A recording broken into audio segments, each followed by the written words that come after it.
pahayag sa pagka-aresto or pagsuko or pagbaba ng warrant kay former Senator Bong Revilla na ikakagulat nating lahat. At ito, Senator Marcoleta, may napansin sa mga bagong witness na mga nakatakip ang mukha. Grabe to.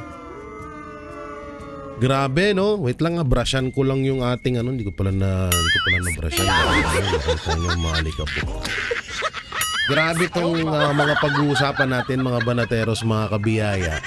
Dahil etong mga nangyari ngayon ay talagang kabigla-bigla. At napakabilis ho ng mga pangyayari, katulad na lang ho nitong pagbaba ng warrant kay former Senator Revilla.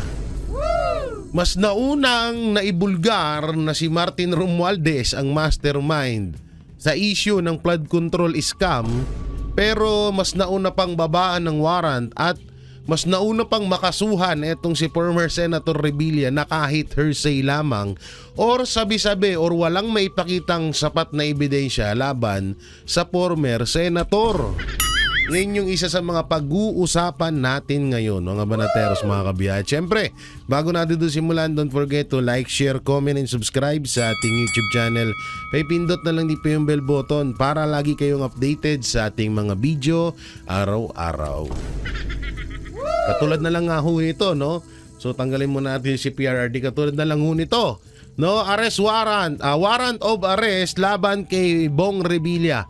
Inilabas ng Sandigang Batas. Inilabas ng Sandigang Batas ang 3rd Division ng warrant of arrest laban kay Bong Revilla kaugnay sa kasong malversation, falsification of public documents, no bill ang nasabing kaso. So yun nga, walang bill po ito, no? Ngayon, ang nakakagago nga lang dito sa isyong ito, hindi naman ho natin sa kinakampihan etong si former Senator Revilla. Ang nakakagago kasi nga ho dito, saan po asan yung matibay na ebidensya laban sa kanya? 'Di ba? Asan yung matibay na ebidensya laban sa kanya? Wag ho tayong wag ho nating itanim sa isipan natin yung mga nakaraan, kasi nakikita ko ngayon sa ibang mga netizen, lalo na sa mga loyalistang tanga. Nakikita ko doon, yan dapat lang sa yan kasi nadawit ka sa pork barrel king nung nakaraan. Sa pork barrel ni Napoles nung dati, 'di ba? Nadawit nga diyan si former senator. So ngayon yung pinapakalat ngayon. At talagang napapansin ko yung mga vlogger ni Marcos Jr. or mga vlogger na kumakampi sa administrasyon, tawag dito, isa lang ang content nilang lahat. Yun ay palabasin na etong si Revilla ang mastermind sa flood control scam, or palabasin na itong si Revilla ang totoong kawatan. Lahat mapapansin mo yan sa mga post nila. So ganun ang mga lumalabas ngayon. Kaya nakakaamoy ako na hindi maganda. At alam naman din natin na ito ay isa lamang panakip butas sa mga issue na dapat kaharapin ng administrasyon or ni former Speaker Martin Romualdez, the future Prime Minister of the Moon. Moon kasi hanggang panaginip na lang yun, ha. So ngayon, ito nga, bukod dyan sa Senator Bong Revilla nakapagpiyansa ng 90K kaugnay sa kasong graft sa Sandigan. So ang kasi dito talaga nakakahiwaga na sa sobrang daming katulad niya nila Gutesa, si Saldico, mag-asawang Diskaya at iba pa na itinuturo si Martin Romualdez sa pagnanakaw, pero parang minasama. Pero etong kay Senator Revilla na puro hearsay lamang ang mga paratang dito at wala nga naipakitang ebidensya sa atin, 'di ba? Walang ipinakitang ebidensya sa anumang mga interview laban kay former Senator Revilla. Kaya doon tayo nagtataka na talagang parang ito ay isang palabas na naman palabas ni Tambaluslos para mapagtakpan na naman yung issue na dapat ay nakatuon lamang sa kanya. 'Di ba? So diyan tayo diyan tayo nagtataka sa mga na yun. Samantalang etong si First District Representative Jolo Revilla ay naglabas na rin ng payag at eto nga ang desisyon ng aking ama na voluntaring sumuko sa mga otoridad ay isang sinadyang hakbang upang direktang harapin ang mga paratang at ipakita ang kanyang tiwala sa ating mga institusyong legal. So goods to it. Tututusin ang ganda nitong sinabi ni Jolo Revilla na to. At hindi, eto pa disclaimer, paalala lang hindi po porket sumuko yung tao, na agad, tawag dito, guilty na agad. Or matatawag mo na talagang ginawa niya yun. Paalala lang po nandyan po, katulad na lang yan, yung pagsuko ni Pastor Apollo Kibuloy sa ISAP. 'Di ba na pinalabas nila na nahuli daw. Nahuli daw ni Torre. Na puta na, andun nga kami nung panahon na yun, hindi nga namin nakita ni Anino, ni Pastor doon sa Kingdom. Sumuko po si Pastor Apollo Kibuloy sa ISAP. Sa mga paratang din na hanggang ngayon wala tayong makitang ebidensya na ipinapakita nila. Puro sabi-sabi lang din. So nangyari ulit at nangyari dito naman kay former Senator Bong Revilla. At ano ba talaga, Jay, ang pinagmulan nito? Bakit ginawa ito kay Bong Revilla? Dahil alam naman natin na ito ay kakampi ni Marcos Jr. at kakampi ni Marcos Jr. noong halalan at doon nga siya napabilang sa team ni Marcos Jr. Ganito ito paulit-ulit na rin namin to sinabi na etong si Jolo Revilla at isa pang kamag-anak ni Bong Revilla ay hindi pumirma sa impeachment laban kay Vice President Sara Duterte. Kaya alam nyo naman, 'di ba? Alam nyo naman na kapag natunugan ng mga anti-Duterte na ikaw ay hindi nila kapanalig or ikaw ay parang kumakampi sa mga Duterte, ay automatic balang araw bigla kang magkakaroon ng kasong magugulat ka lang na hindi mo namang ginawa. At nangyari na nga yan. Diba? Nangyari na yan ng pangalawang beses. Katulad na lang hunong kay Pastor Apollo Kibuloy. Dahil natunugan nila at nalalaman nila at kilala nila si Pastor na hindi talaga ibabaliktad ang mga Duterte. Anong nangyari?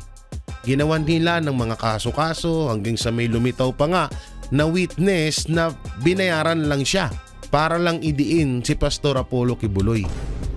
So ganun din ang nangyayari ngayon. Halos parehas na parehas ang nangyayari ngayon kay Bong Revilla na wala talagang maipakitang ebidensya laban sa kanya.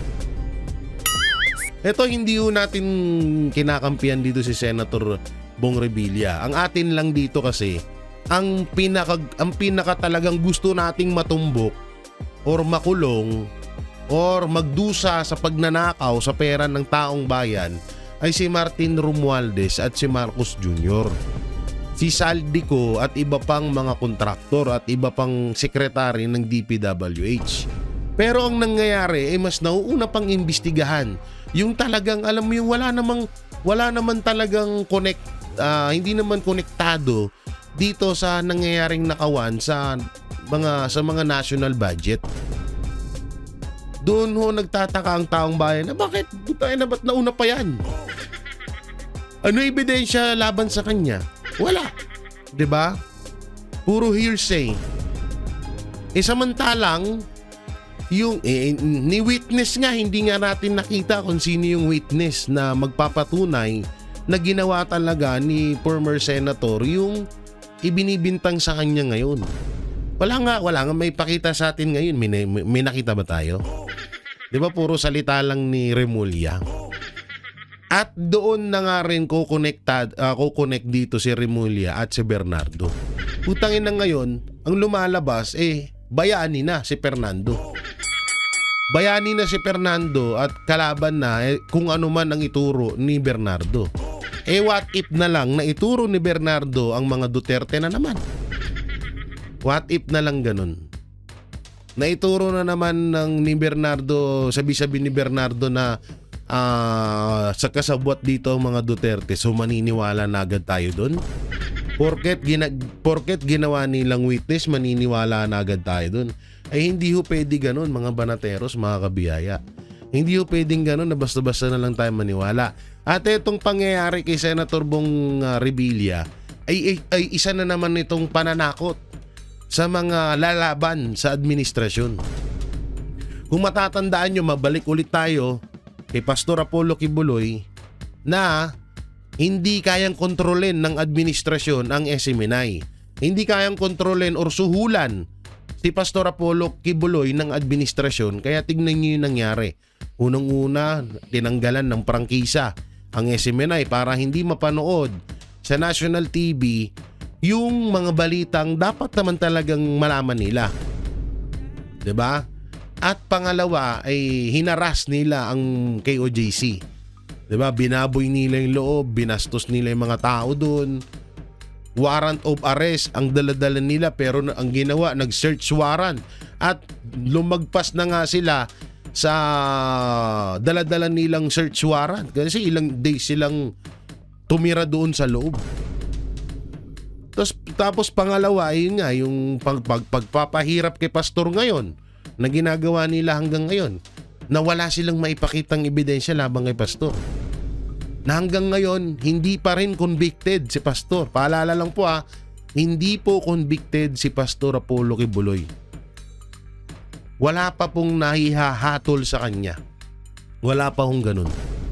Hindi po porket nakakulong doon, convicted na agad ha. Paalala lang. Alam nyo naman, kamakailan lang may bumaliktad na witness laban kay pastor.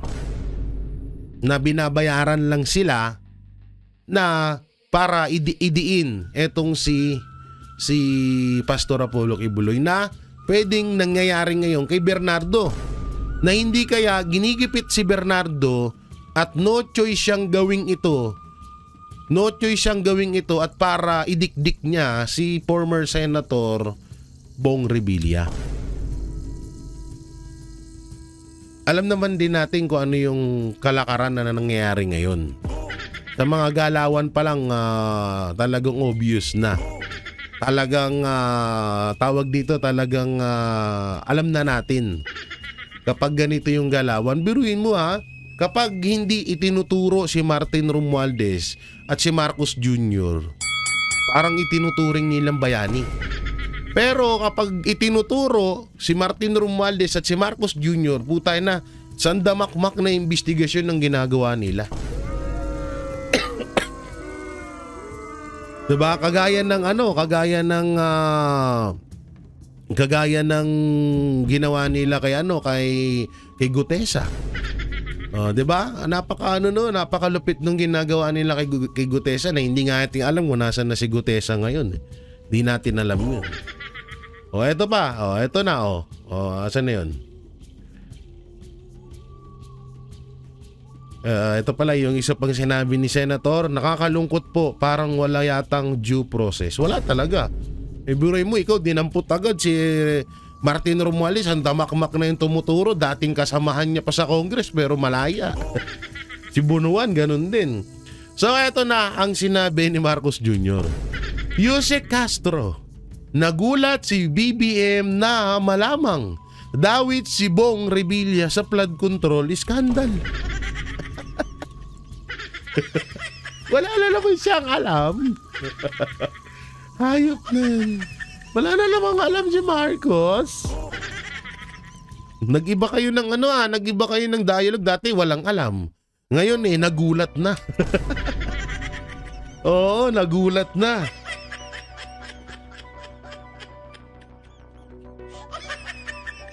Ngayon nagulat na, no? Iba na yung dialogue ni Castro ngayon kasi dati wala pong alam ang Pangulo dyan. Laging ganun walang alam, wala akong alam dyan, walang alam si Pangulo. Tangina ngayon, nagulat. Puta na presidente ka, hindi mo alam nangyayari. What if na talagang wala naman talagang halimbawa na wala talagang kasalanan si Revilla. So hindi ka pwedeng gumitna. Hindi ka pwedeng gumitna na para awatin mo na, walang kasalanan ninyong tao na yan. Hanggang ngayon wala nang ebidensya na ipapakita dyan. Ba't nyo ikukulong? Presidente ka, hindi mo alam, nagulat ka pa. So, ibig sabihin, parang sinabi nyo na wala talagang matibay na ebidensya laban kay Senator Bong Revilla. Ay, linaw Anak ng timang ka naman. Anak ng timang ka, Auntie Claire, anong pinagagawa mo? Kaya to si Marcos Jr., kung hindi walang alam, nagugulat. Grabe na utak ng gobyerno natin ngayon. Kung hindi walang alam, magugulat ka. Tayo na presidente ka, hindi ka security guard ha. Na nagugulat tuwing ginigising. Dapat alam mo yung paano sa nangyayaring sa Pilipinas. Anak ng timang naman. Siguro hindi mo rin alam na tanga si Auntie Claire. Ayop. Buisit. Samantalang dito tayo. Dito tayo sa pahayag ni Senator Marcoleta at ni Senator Amy Marcos. So, eto basahin natin. Sen Marcoleta ay giniit na may ebidensya kay Martin Romualdez. So, panoorin natin. Ang sinabi ni Senator Amy, alam ko hindi lang nakakabahala kasi pinakamaraming parte ng ating mamamayan ay halos nagagalit sa nangyayari. Na para bang ipinagkikibit balikat lang, ito halos nilimas ang kabangbayan. Ganun po kahirap na ang bansa natin ngayon. Balik po tayo dun sa dalawang testigo na iniharap ng chairman ng Blue Ribbon na nakatakip ang kanilang muka, yung dalawang binibini na di umano ay mga staff ng nagre-renta dun sa bahay na pag-aari ng isang tao. Meron ba kayong napansin doon nung ako'y nagtatanong sa kanilang dalawa? Sana po makapagtanong naman ako sa inyo. Meron ba kayong napansin nung tinatanong ko yung dalawang testigo kung sino po yung sumasagot? Kasi po kung nagtatanong ang isang katulad namin at dinidirekta yung tanong sa kanya, dapat siya po yung sumagot, di ba? Iwanan na po natin yung kung hindi nyo napansin. Ang ibig ko lang sabihin dito, tinatanong ko po siya, bakit kaya kayo napunta doon kung ang inyong layunin lang pala ay ituro yung diskaya na sila pala yung ginamit na nagpapaalis sa kanila dahil yung daw bagong may-ari kailangan na yung bahay at humihingi sila ng ilang panahon pa lang dahil napakahirap maglipat ng kanilang mga gamit. So yung pala si Diskaya lang pala yung itinuturo na siya yung nandun. Ayaw namang aminin ni Diskaya na hindi nga ako nakapunta dyan sa South Forbes na yan. Ba't ako na naman ang tinuturo ninyo? Pwede ko po bang malaman, kayo po nagtuturo kayo, nakatakip ang mukha nyo. Ako po na tinuturo nyo, wala bang karapatan na makita ko man lang ang mukha nyo. Ayaw po, hindi rin pinaalis yung mga maskara. Pero ang isa pong importante doon na dapat napansin nyo, yung sinabi nilang address, 30 Tamarind Street. Kung napapansin nyo, yun ay bahagi ng paglalahad ni Saldico na sinabi niya yung isang 1 billion pesos ay doon i-deliver. Kasi yun ang drop-off point na sabi niya ni Martin Romualdez sa akin, diyan mo dalhin. So tama rin. Ang gusto ko sana dapat mayroong mga tanong pa doon Bakit hindi natin tawagin kung sino yung may-ari? Nasaan yung kontrata nasaan yung discontract? Tama. Di ba? Nabanggit lang ang pangalan ni Martin Romualdez. In-stop na. Natapos na kami. Putang ina, nabanggit lang yung pangalan ni Romualdez, stop na agad. Ang galing nagkaroon pa ng Blue Ribbon at tinatanggal yung hayop na yan. Kasi una-una, kada hearing sa Blue Ribbon Committee, yung pera dyan galing sa kaban natin. Tapos kada mababanggit ang pangalan Romualdez, stop na agad. Ang galing. Ang ini-establish pala nila na si Diskaya pumunta ron para sabihin na yung bagong may-ari, pinaalis na sila. Ano weight nun, sir? Yun nga. Wala. Kaya gusto ko mapansin ninyo lahat. Bakit kinailangan pumunta pa sila doon? Yun lang bang gagawin natin? Ang mga tao, hindi ganun ang expectation po nila. Kaya po siguro napilitan kami na maglabas na ng minority report. Hindi lang siya kung ano pa man bagay. Ang mga tao po kasi nagtatanong, ano po ba nangyayari na dyan? Simula po nung ako'y nawala na po na chairman at napalitan nga po. Nung ilabas namin si Gutesa, sinabayan naman yun ng aming legislative break. Matagal po yun. Hanggang sa mag-resign naman si Senator Ping. So, ang mga tao nagtataka. Ano na naman ito? Ano bang, wala na bang ano ito? Hindi, wala bang closure ito? Hindi ba natin malalaman kung sino talaga ganito? Kaya napilitan po kaming maglabas ng minority. Paano malalaman, Senator Marcoleta? Paano nga malalaman yun kapag nababanggit niya salitang parang ano na yun parang password ng wifi na bawal sabihin lalo sa labas kasi baka marinig ng mga kapitbahay. Anak ng timang naman niya. Lalo yung sobrang katangahan talaga yung Blue Ribbon Committee na yan.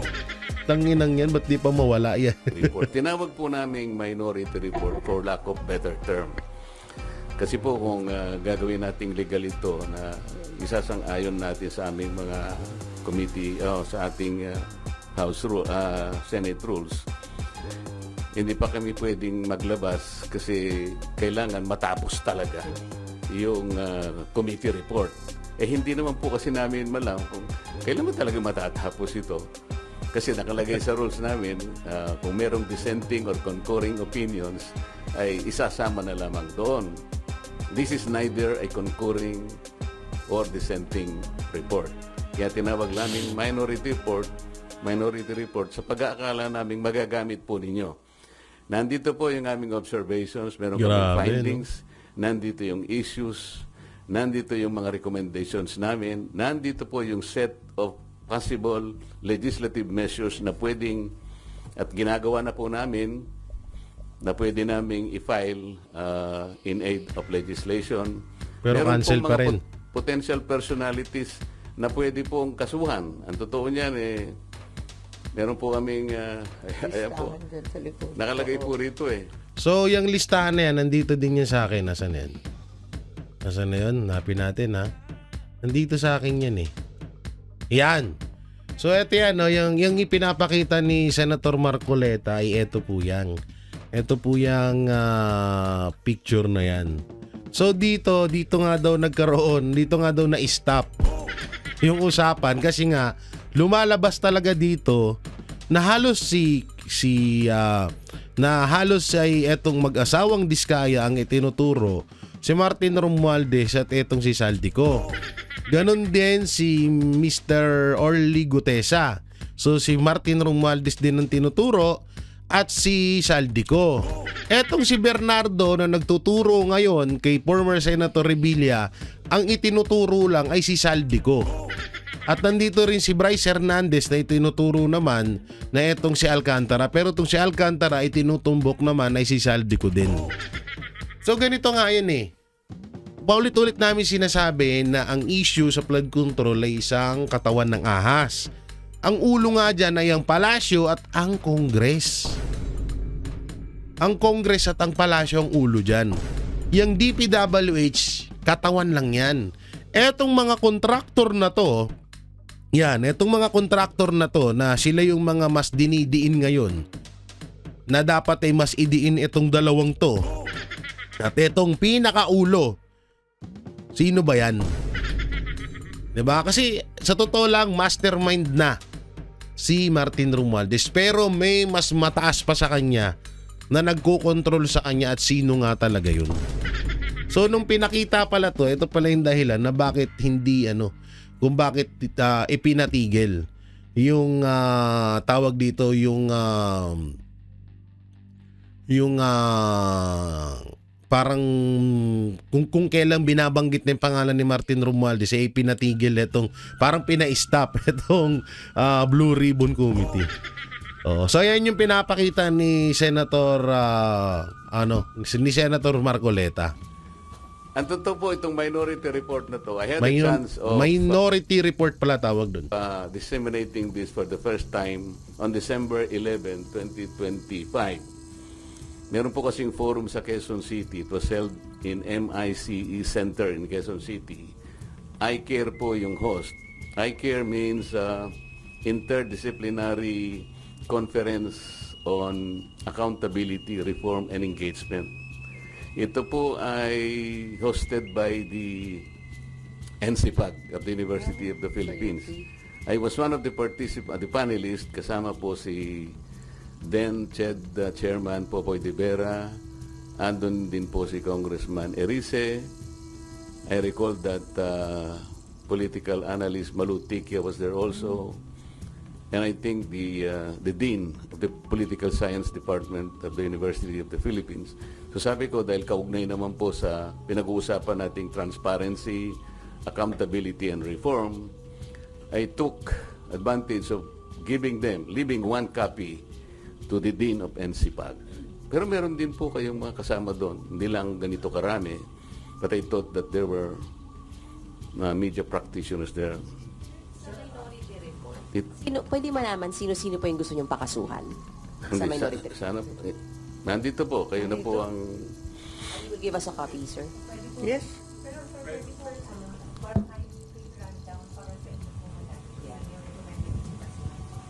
Hindi mahaba ito. Hindi ako nagre-recommend, yung evidence ang nagre-recommend. Kasi lahat nyo, mapapansin ninyo, I had 3 investigative hearings, public hearings, when I was the chairman. And then, yung huling 3, si Senator Ping na. Kaya this constituted 3 hearings all in all. So we utilized the same resource persons, the same witnesses. We relied on their collective and individual testimonies. So, kaya namin na itong findings na ito. Highest official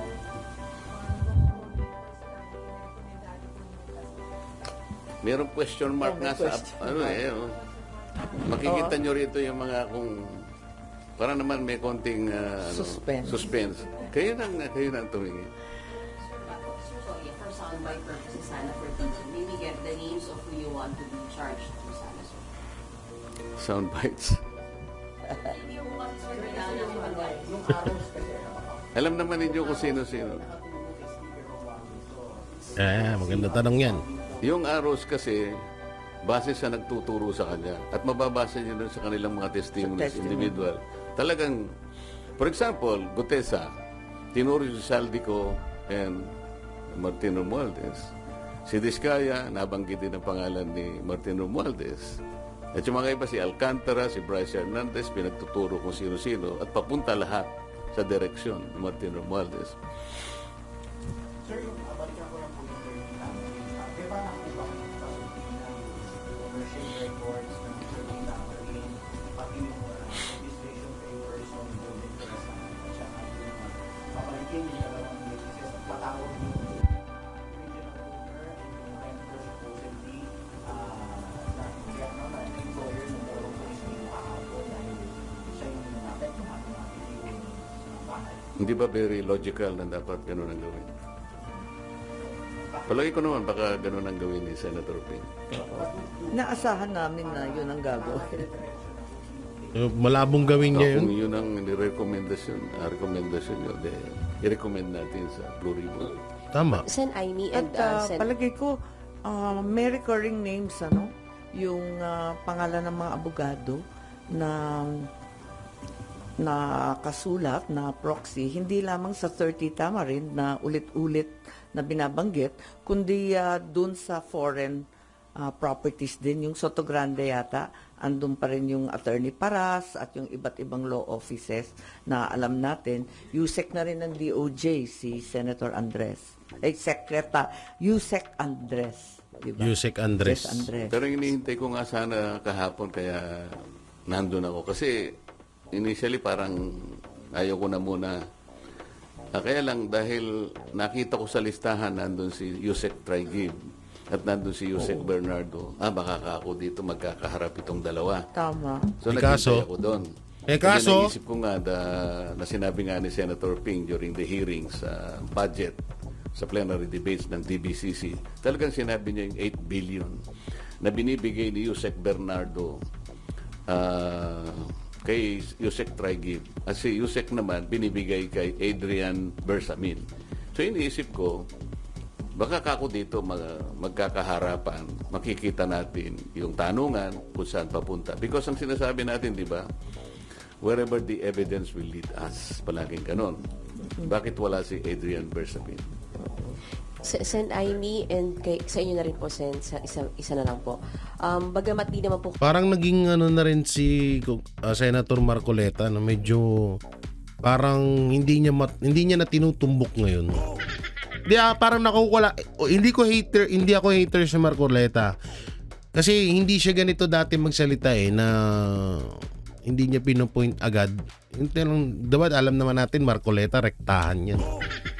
So dito parang hindi niya masabi yung pangalan, hindi niya masabi na bakit hindi pinapatag si Bersamin dahil parang ganun.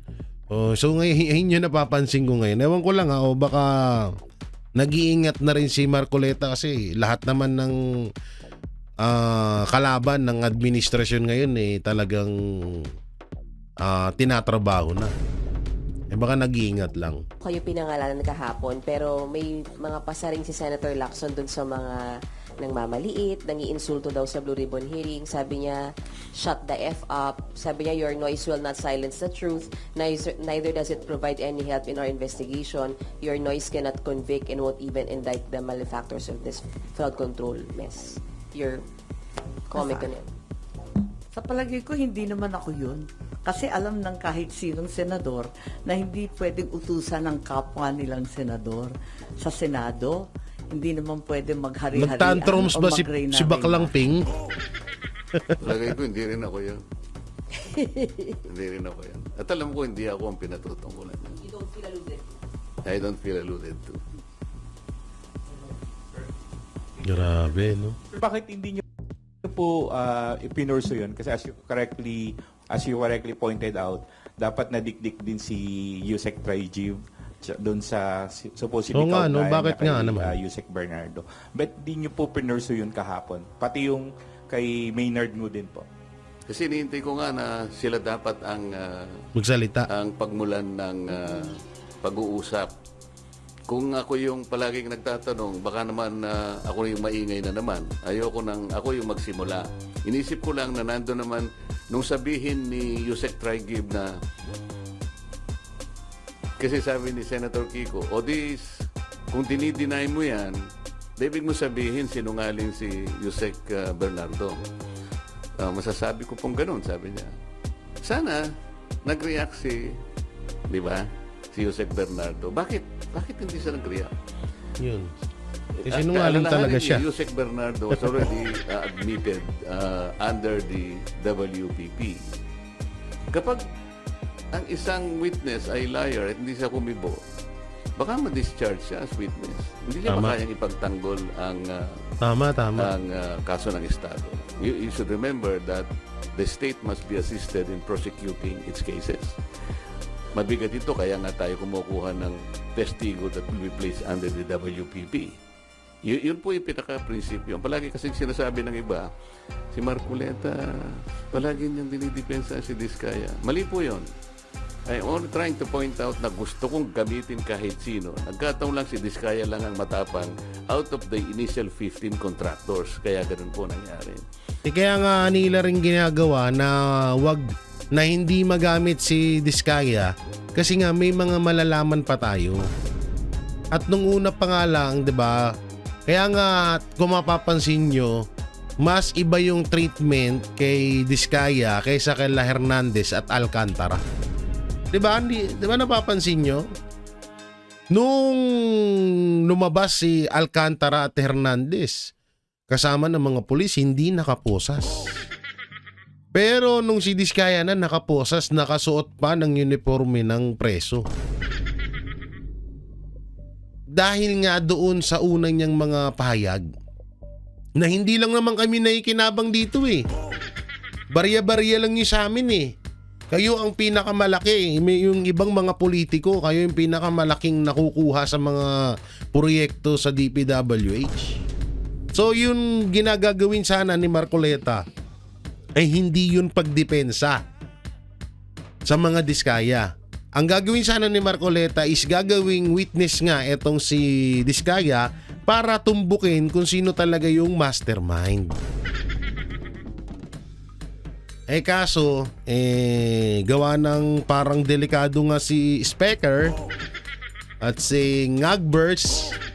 Kaya ang ginawa nila ay mas inuna nilang pagtuunan ng pansin at maipakulong at mapatahimik etong mga Diskaya, lalong-lalo na yung babae. Para hindi na nga lumabas yung issue, yung mga nalalaman ni Diskaya. Kaya naman ngayon, nakalantad si Bernardo at iba pa kasi nga, alam mo na, nabulungan na yan. Nabulungan na yan ng sandamakmak na demonyo sa tenga. Na matutulad ka sa iba kapag hindi mo sinunod yung gusto namin. So hindi ko lang alam kung sino yung mga bumubulong na yan. Pero sa mga nakikita natin ngayon, obvious naman na may nangyayaring manipulation sa bawat isa.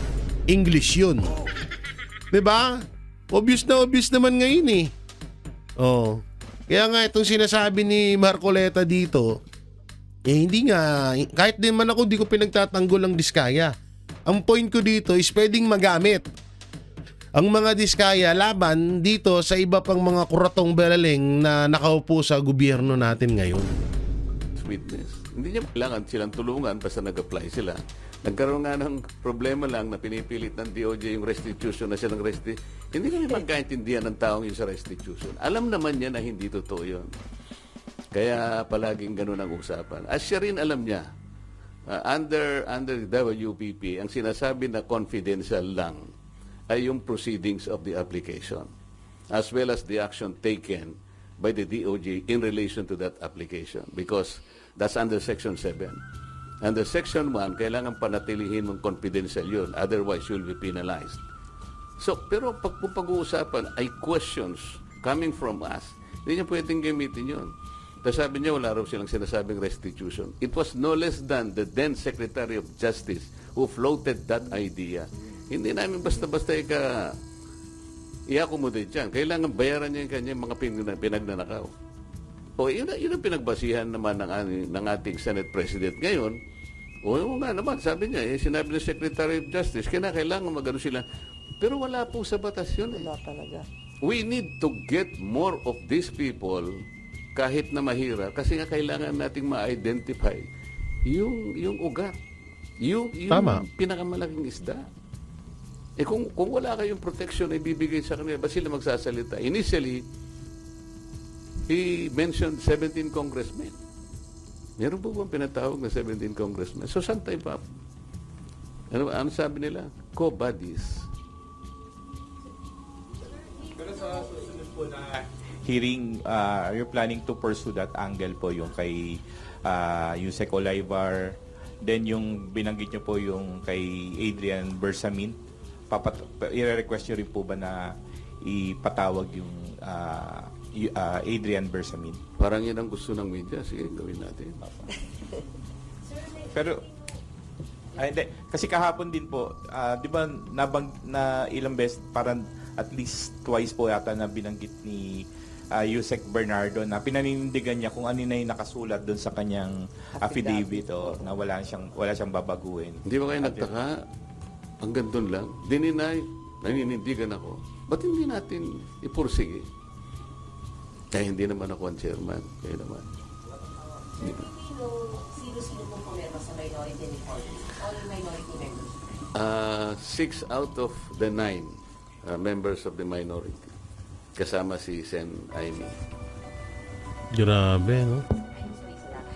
Ma'am, sinabi nyo kasi agree kayo sa laban ng minority report, may mga pagkukulang sa nangyayaring hearing ngayon. Kasama po ba doon na gusto nyo isama sa investigasyon yung mga nilabas na video ni Zaldico? Ang sinasabi ko, kinakailangan imbestigahan yung nabanggit doon. Halimbawa, yung Paul Estrada, Mark Tiscay, sana ba yung mga yun, ano? Marami kasing sinabi doon na talaga napakabibigat.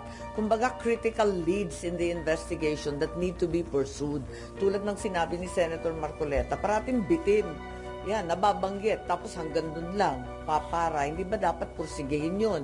Yung 8 billion na sinabi na ni Yusek Trigib, hindi ba dapat tanungin din yan kay Yusek Bernardo? Tama. At alamin din kung talagang kumpirmado. Ano nangyari doon? Nga. Kaya parang laging bitin eh. Laging may kulang. Laging pinapara. Whether on Obvious purpose naman. or nakakaligtaan, talagang humihinto. Talagang bitin. Alam nyo, napansin nyo ba kahapon? Sabi ni Yusek Trigib, na dinideny ko po lahat yan. Sabi naman ni Yusek Bernardo, I stand by my statement. Ang sabi ni Chairman Senator Lacson, mahirap banggain yung mga facts ni Yusek Bernardo. Sabi niya kasi doon yung pinagkuhanan kanya ng yung sinasabi nating amount dito ay nanggaling sa GAA. Totoo yun. Oh. He was mentioning about 2.8 billion pesos. So alam ni Senator Lacson, nandun talaga. So mayroong resibo. Gusto ko ipurso yun. Eh, kaso, pinipigilan. Kaya lang hindi naman ako ang chairman. So, with due respect to the chairman, dapat Ang ino talaga bigyan no? natin siya ng latitude. Marami sanang dapat i-pursue, di ba? Yung tungkol sa Cabral files nga ni Libiste. Congressman Lian.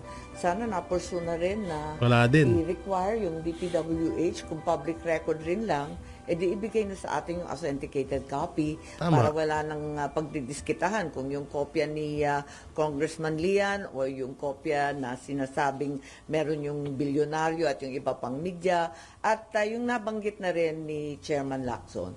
Dapat ay dito makikita yung vigilance ninyo. Kasi kung hindi nyo napansin, bigla nilang sinabi in relation to the Cabral files, kasi we're talking about how are you going to authenticate or to validate the Cabral files. Tinatanong ko sa kanila, is it a private file or a public file? Is it a public document or a private document? Di sila kagad mga sagot. Bakit ko po tinanong yun? Kasi under the rules of electronic evidence, kasi yung Cabral files is an electronic document. It is the rules promulgated by the Supreme Court in 2017. It talks only about private document. Sinabi ng DPWH, this is a public document. So sabi ko, how do you validate that? How do you authenticate that? Alam niyo sinabi niya? Tinuro ang ombudsman. Turuan na eh. Sabi ko, ba't yung kailangan? Hindi naman mandate ng ombudsman silang kinakailangan daw ma-forensic. The law does not require a forensic study on this. Alam niyo kung ano sinasabi sa best evidence rule under the Rule 4 of these new rules on electronic evidence? The best evidence, ikumpara mo lang yung hard copy and the doon soft sa copy. electronic. Tapos na. It can be Okay na. considered, it will be equivalent to the best evidence rule. Parang legitimate and original document na siya. Alam po yung sinabi niya, yung daw computer ibinigay sa ano. So wala nang mababalidate dito. Turuan na sila ng turuan. So, yun na mga banateros at obvious naman. No, obvious naman yung obvious naman no yung nangyayaring lutuan diyan sa yung nangyayaring lutuan diyan sa Senado, 'di ba? Yung nangyayaring lutuan diyan obvious naman nung obvious naman na may nangyayaring script. Minsan kasi Senator Marcoleta manghingi ka ng script kay Ping Lacson. Manghingi ka dapat kasi ng script kay Senator Ping Lacson. No, shoutout nga pala sa pinsang ko na si RJ. Siya ang gumawa ng ating logo, ng ating picture na kamukha nga daw ni Makagagoy. Pero okay, ang ganda, 'di ba? Oh. Yon, mga banateros, mga kabiyaya, ano pong may kukomento nyo dito sa mga napag-usapan natin, lalong-lalo na ho dito sa pag-aresto, pagsuko ni Senator Bong Revilla at dito sa mga pahayag ni Senator Marcoleta at Senator Amy Marcos na talagang minamanipula ang nangyayaring Senate hearing na kapag Martin Romualdez ang sinasabi ay kinakancel. or pinapa-stop sila. So ano pong may kukomento nyo? I-comment nyo lang po dyan sa baba at ating babasahin yan. At syempre, don't forget to like, share, comment, and subscribe sa ating YouTube channel. May pindot na lang din po yung bell button para lagi kayong updated sa ating mga video araw-araw. So maraming salamat. Ingat po kayo palagi. God bless and peace and bye-bye.